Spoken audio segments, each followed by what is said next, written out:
कालिकायै विद्महे मशानवासिन्यै धीमहि तन्नो घोरप्रचोदयात्.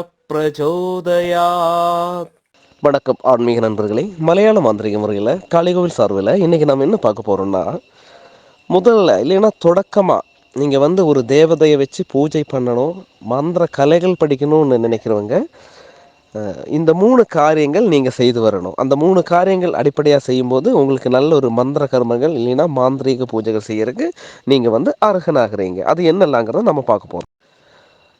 முதல்ல நீங்கள் என்ன செய்ய வேண்டியதுன்னா, ஒரு மந்திரம் பூஜை காரியங்கள் செய்யணும்.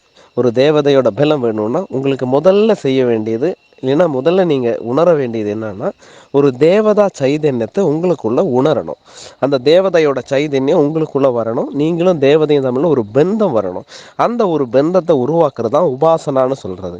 அதுக்கு மந்திரம், தியானம் அந்த மாதிரி ஒருபாடு விஷயங்கள் இருக்குது. அப்போ முதல்ல அந்த தேவதா உபாசனா இதுதான் முக்கியமான விஷயம். அது ஒன்று.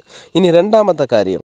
இனி இரண்டாவதாக முக்கியமான விஷயம் என்னன்னு கேட்டால், நீங்கள் ஒரு தேவதைய உபாசனையால் ஒரு தெய்வீக சக்தி நீங்கள் பெறுறீங்க, இல்லைன்னா ஒரு தேவதையோட பலம் உங்களுக்கு கிடைக்கிது. அப்படி உங்களுக்கு ஒரு கரண்ட் சக்தின்னு வச்சுக்கோங்க. ஒரு பவர் உங்களுக்கு ஏறும்போது, இப்போது நம்ம கரண்ட் யூஸ் பண்ணி ஃபேன் தெரிய வைக்கிறோம், லைட் எரிய வைக்கிறோம், இல்லைன்னா ஏசியில் தணுக்க வைக்கிறோம்.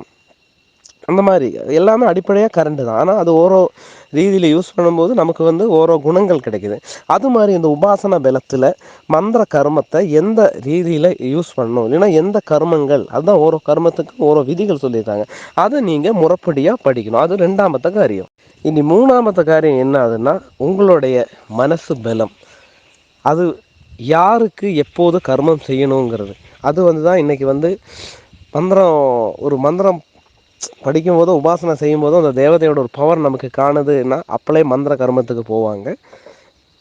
ஒரு குருபலம் இல்லாமல் போய் ஒருவாடு அடிகள் வாங்கி கூட்டுவாங்க. அதுதான் மாந்திரத்தில் நாசம் வர்றது.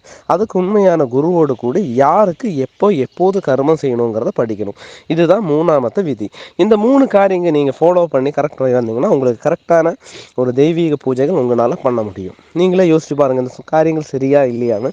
இப்படி சரி இல்லைன்னா நீங்கள் சரி இல்லைன்னே போடுங்க. உங்களோட கருத்துக்களை நீங்கள் கமெண்ட் பாக்ஸில் போடுங்க. உண்மைன்னா உண்மைன்னு போடுங்க.